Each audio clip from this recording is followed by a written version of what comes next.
Tara, for sharing your story and for the wonderful things you had to say about me. I tell you what, if my father were here, he'd believe it. My mother would wonder who you were talking about. But thank you. Folks, I have an admission to make. There's so many of you here. I wish I could go to car and meet you all. I don't like the idea of all this distance, but it's necessary. I appreciate you being safe. What we don't want to do is become super spreaders, but thank you so much. I wish I could see all of you back there, but thank you for being here. And for all of you who brought your kids, you owe them at least an ice cream cone on the way home, some reward for being here. Look, Tara, you're doing the most important work in America, teaching our kids. I've often said, they're not somebody else's kids, they're all our kids. They're the kite strings that lift our national ambitions aloft. Without you, we're in real trouble. I'm not saying this because I'm married to a teacher, but I have to admit, if I weren't saying it, married to a teacher, if I won, I'd be sleeping in the Lincoln bedroom alone. Look, everything that will be possible for our country tomorrow is thanks to the hard work of our educators today, and they're operating under extraordinary circumstances because you're giving kids here in Buck County the confidence to believe in themselves. It all gets down to confidence. We were talking before we came out, and maybe I shouldn't say this, but I think Jill's second grade teacher is here. I bet every one of you can remember who your first, second, third, fourth, fifth grade teachers were.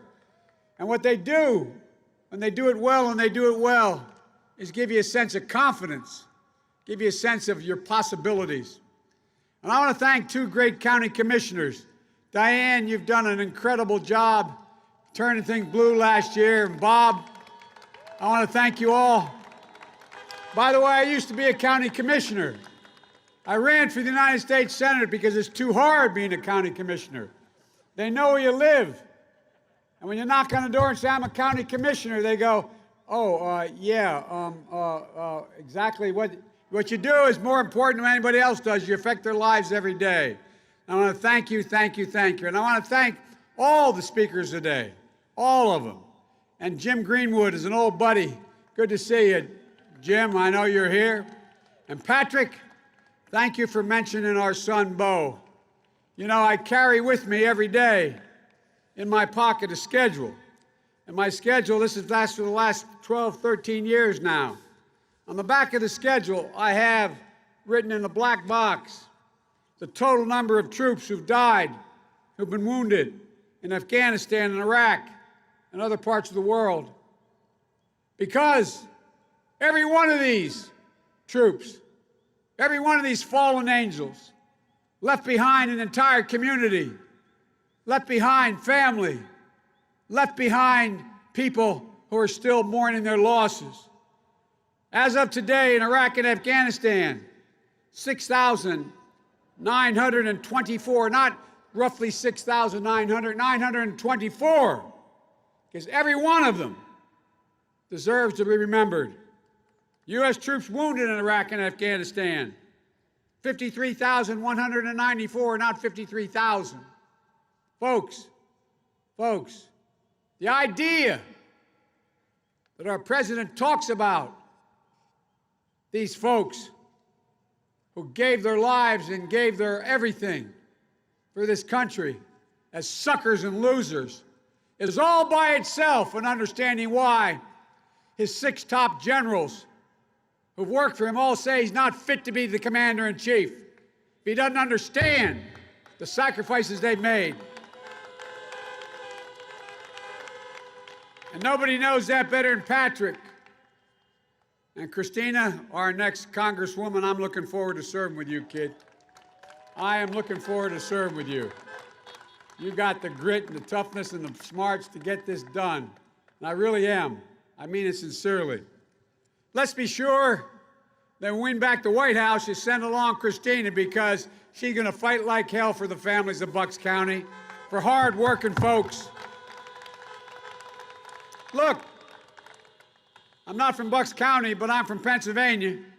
It's my home state, and it's great to be back on Bristol campus. Around here, though, as you've all figured out, I'm known as Jill Biden's husband, and I'm proud of it. She grew up 25 miles from here in Willow Grove, and she and I are here today because it's go time, folks. As my coach at Delaware would say, it's go time, it's game day. We have 10 days left, and it may come down to Pennsylvania. And I believe in you, I believe in my state. The choice has never been clearer and the stakes have never been higher. The stakes in this election remind me of something my dad used to say. My dad, when coal died in Scranton and jobs began to collapse, my dad was not a coal miner. My great-grandpop was a mining engineer and a state senator from Pennsylvania. But you know, he used to say when we had to leave to go down to Delaware to find a job, he said, Joey, a job's about a lot more than a paycheck. It's about your dignity. It's about respect. It's about your place in the community. It's about being able to look your kid in the eye and say, honey, it's going to be okay, and mean it. That's the lesson I've never forgotten. That's what I grew up with, surrounded by hard-working families in Scranton and down the road in Claymont, Delaware. But how many today could look at their kids and say with confidence, everything's going to be okay, and mean it? How many hundreds of cars waiting in line right here in the Bristol campus yesterday to pick up meals because proud families who always made it work are being pushed to the brink right now. Times are hard. Unemployment is way up. Folks are worried about making their next rent or mortgage payment, whether their health care will be ripped away in the middle of a pandemic, worried about sending their kids to school, worried about not sending their kids to school. They see folks at the top doing much better, while the rest are wondering, who's looking out for me? That's Donald Trump's presidency. More than 220,000 dead Americans because of COVID-19. And yesterday, while he's telling us everything's all right, we saw the highest number, 85,000 new cases in one day since this pandemic began. And yesterday, the worst day we've ever had. Yet, at the debate on Thursday night, Donald Trump said, and is still saying, we're rounding the corner. It's going away. We're learning how to live with it. What I told him at the debate, we're not learning how to live with it. You're asking us to learn how to die with it. And it's wrong. There's going to be a dark winter ahead unless we change our ways. Experts tell us we're going to lose nearly another 200,000 lives nationwide in the next several months. All because this president cares more about the stock market than he does you, because he refuses to follow the science. It's estimated that if we just wore masks over the next few months, experts in his own administration say we'd save 100,000 lives. You know what's really sad about this? The president knew this back in February. He lied to us. He told us he hadn't read the intelligence reports that showed how bad this was, how deadly the virus was. But he went on television, he went on air, I should say, with Bob Woodward, and he said he knew how deadly the virus was, and he hid it from the country. But here's what he did, according to the New York Times several days ago. His administration, they didn't tell us about the virus. The administration gave Wall Street investors, though, a heads up. He didn't tell us. He just told his Wall Street friends, and that's why they made so much money by, quote, selling short in the market. They knew what was coming. Well, what happened to the rest of us? He tried to claim he didn't want to panic the American people. But the American people don't panic. He panicked. And he still has no plan. All he can do is double down on his Park Avenue way of looking at the world. Before the pandemic, he handed out $1.5 trillion in tax giveaways to the wealthiest families in the nation and the corporations. And now, Even with 30 million Americans who have lost their jobs or hours, he thinks the way to get America's economy back on track is he's proposing another multi-billion-dollar tax cut for those corporations and the super wealthy. Since the start of this pandemic, hard to believe, this according to Forbes, billionaires in this country have seen their wealth increase $700 billion. Billionaires. That's not coming from a liberal think group. That's coming from Forbes. $700 billion. But Donald Trump can't get his own party to deliver real economic relief for working families. I don't think he wants to. The Congress has passed the HEROES Act way back in May. He spent all his time in his golf course sand trapper in his bunker, not trying to bring together anybody to get it done. They don't have time for that, to work on how to get relief now to hardworking people, to those unemployed, to small businesses, to schools. In the middle of this pandemic, they do have time, though, to spend several weeks on confirming a new justice who's interested in doing one thing, getting rid of Obamacare. I'll tell you why.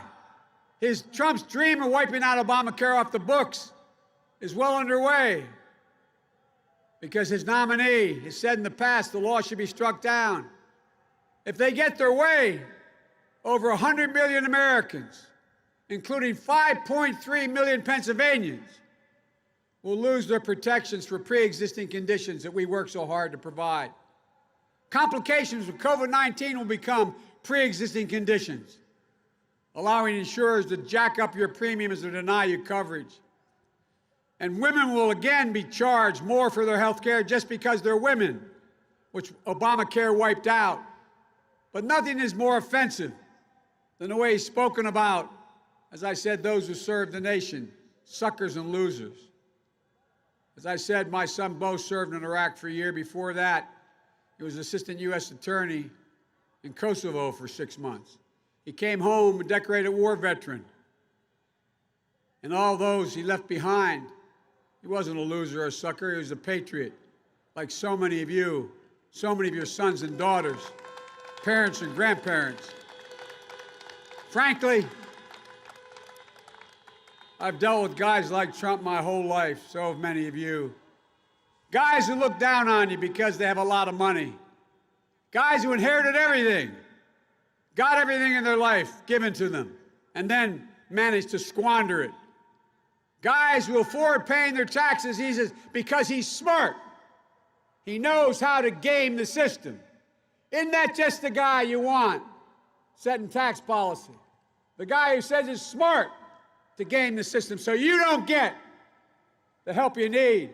You pay more taxes because they figure the rest of us, the little people, we can pick up the tab. Now we find out Trump has a secret bank account in China. Well, guess what?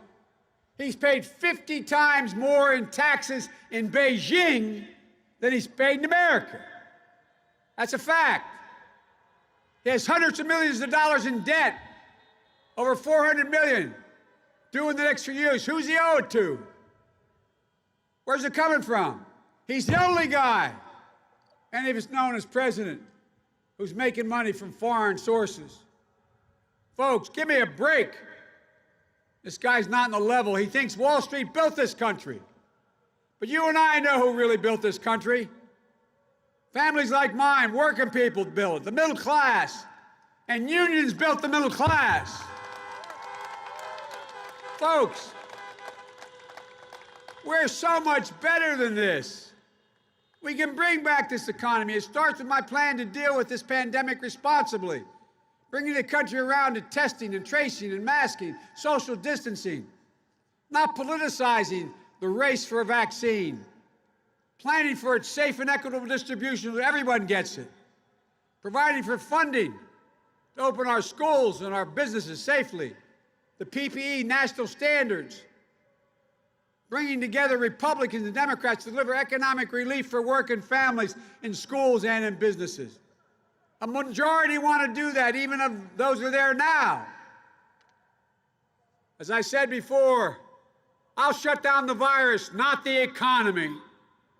And we can walk and chew gum at the same time. We can build back better than before. An independent analysis by Moody's, a Wall Street firm, looked at my plan and his plan in detail. This is Moody's. And they said my plan will create 18.6 million jobs in the next 4 years. That's 7 million more jobs and $1 trillion more in growth than the president's plan. And that comes from Wall Street and Moody's. Here's how my plan works. None of you will have your taxes raised. Anyone making less than $400,000 will not see a penny in taxes raised. You'll actually see your standard of living go up and your costs go down. And why I'm going to do this? I'm going to ask big corporations, the wealthy, to pay their fair share. Right now, of the Fortune 500 companies, there are 91 who don't pay a single penny in tax. If they just paid 15% instead of the 28% they should, that would raise $400 billion. Allow me to send every single qualified person to community college, if that's what they chose, for free. Make sure everyone with a family income less than $125,000 could go to a state university for free. Making sure that we could make sure you had your health insurance covered. Folks, my dad used to say, if everything's equally important to you, nothing's important. What are your priorities? When they'd say to my dad, let me tell you what I value, Joe. My dad would look at him and say, don't tell me what you value. Show me your budget. I'll tell you what you value. All of this parking lot value opportunity, decency, respect, making sure there's a fair play out there. It's time for working people in the middle class to get tax relief, to help you buy your first home, to pay for that child care, or caring for an aged loved one. How many single moms or moms and dads today made the decision, if their school is open, do I go to my job or do I stay home with my child if it's not open? How do I leave them behind? What do I do? We're going to also make health care affordable for everyone. I'm going to build on the Affordable Care Act so you can keep your private insurance if that's what you choose to do, or you can choose a Medicare-like option if you're poor. Look, we'll increase subsidies to lower your premiums and deductibles and out-of-pocket expenses. It's real. It's been looked at. It's positive. And I'll lower your prescription drug costs in this country by 60%. Now you say, that sounds great, Joe. How are you going to do that? We're going to allow Medicare to negotiate with the drug companies on how much they can charge for their prescriptions and all the drugs. Look, we're going to make sure you keep your protections for pre-existing conditions. Barack Obama and I fought too hard for that and won. We're going to protect your Social Security, Medicare. Not what he's doing. He says, re-elect me, and I'm going to do away with the funding for Social Security out of your paycheck. Sounds great, except the actuary at Social Security said that will bankrupt Social Security by 2023. So go home and tell your parents what a good guy this guy is. We're going to create millions of union jobs, modifying the infrastructure, modernizing it. We're going to rebuild American manufacturing by enforcing a Buy America plan. Let me be clear. The fact is that the President of the United States, there's over $600 billion in contracts awarded to get things done, everything from building ships to infrastructure. No one will get a contract, and this does not violate any trade policy. No one will get a contract in a Biden administration that doesn't provide products, all of which were made in America. Made in America. That will create millions of new jobs. Look, let me be clear also. I'm not banning fracking in Pennsylvania or anywhere else. And I'm going to protect Pennsylvania jobs, period. No matter how many times Donald Trump lies, he's never delivered on his promise for a big infrastructure plan.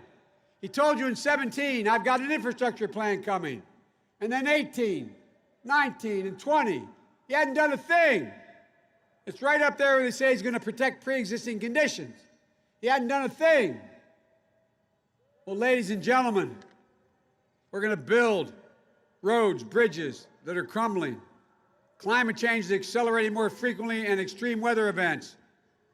Just look at the wildfires in California, the hurricanes along the Gulf Coast. My state of Delaware, one of the lowest lying states above sea level, on the verge of being flooded.